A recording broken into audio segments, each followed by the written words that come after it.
Hello বন্ধুরা, আজ আমি এবার রান্না করব কচুরমুখী দিয়ে পটল মাছ। অনেকে বলে কচুরমুখী লাল লাল হয়, সেটা এই টিপসগুলো ফলো করলে কিন্তু আর লাল লাল হবে না। তো প্রথমে পটল মাছগুলো ধুয়ে লবণ আর হলুদ একটু মাখিয়ে নিয়েছি। অবশ্যই তোমরা লবণ হলুদটা মাখিয়ে নেবে, না নিলে কিন্তু মাছটা বেশি ওর ভিতরে মানে কাঁচা কাঁচা থেকে যাবে, ভালোও লাগবে না। তো এইভাবে মাছটা আমি লবণ হলুদ দিয়ে মাখিয়ে নিচ্ছি। প্লিজ বন্ধুরা তোমরা ট্রাই করো, সাবস্ক্রাইব করো, আর কেমন হয় অবশ্যই কমেন্টে জানিও।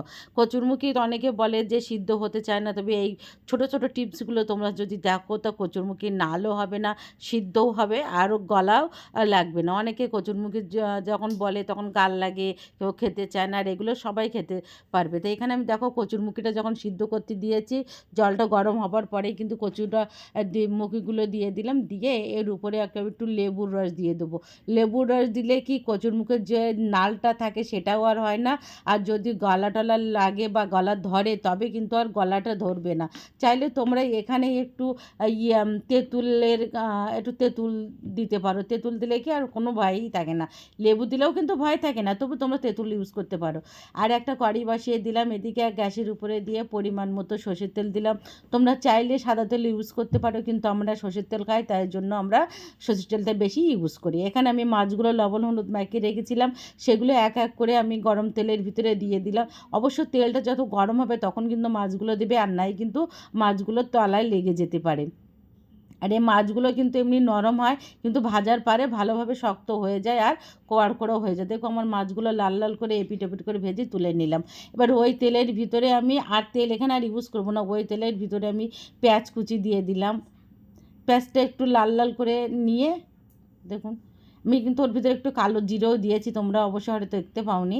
আর এখানে আমি পেঁয়াজটা একটু নাড়িয়ে এখানে 4-5টা কাঁচা লঙ্কাও দিয়ে দিলাম।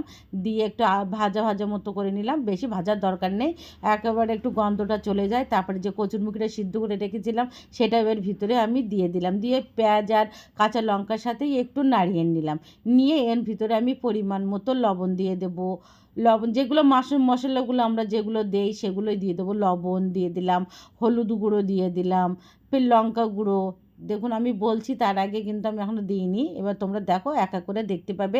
আর এইভাবে টিপসগুলো ফলো করলে তোমরা বুঝতে পারবে। লঙ্কা গুঁড়ো দিয়ে দিলাম, এবারে একটু জিরে গুঁড়ো দিয়ে দেবো, আর একটু ধনে গুঁড়ো দিয়ে দিলাম। দিয়ে ভালো করে মশলার সাথে একটু কষিয়ে নেবো। প্লিজ বন্ধুরা তোমরা এখানে যেন সাদা মানে সাদা বলতে যে এমনি জল ব্যবহার করবে না, অবশ্যই তোমরা একটু গরম জল ইউজ করবে। গরম জল ইউজ করলে কি কচুটাও এমনি গাল তো লাগবে না, কারণ আমরা এখানে লেবু ইউজ করেছিলাম, তার জন্য তো গলা ধরার তো কোনো ভয়ই নেই, নাল হওয়ার তো কোনো ভয়ই নেই। আর অবশ্যই তোমরা গরম জলটা ইউজ করলে কি রান্নাটা কিন্তু খুব ভালো হয়। এখানে এবার আমি একটু আদা রসুনের পেস্ট দিলাম। আমি কিন্তু আগে আদা রসুনের পেস্টটা দিইনি, কেন কচুটা যখন মানে নাড়ার পরে যখন মশলার সাথে মিশে যাবে তখন আমি আদা আর রসুনের পেস্টটা দিয়েছি। তারপর আলু একটু কষিয়ে নিতে হবে। নিয়ে আমি এখানে যে গরম জল বলেছিলাম গরম জলটা দিয়ে দিলাম।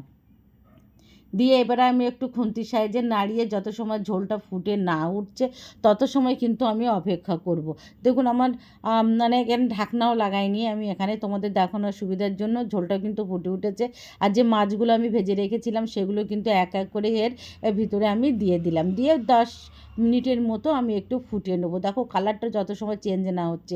এবার একটা ঢাকনা লাগিয়ে দিয়ে 10 মিনিট রাখলাম। রাখার পরে তোমাদের ঢাকনাটা তুলে দেখিয়ে দিচ্ছি। দেখুন কি সুন্দর দেখতে হয়েছে, আর কালারটাও কত ভালো হয়েছে। আর এখানে একদম মুখিটা কিন্তু পুরো সিদ্ধ হয়ে গেছিলো, একদম যাইছে পেঁপে সিদ্ধ হয়ে যায় না ওরকমই সিদ্ধ হয়ে গেছিলো। অবশ্যই তোমরা ফলো করো আর এইভাবে গরম ভাতের সঙ্গে সার্ভ করো, আর আমার সাবস্ক্রাইব করে দিও, ট্রাই করো। Thank you so much.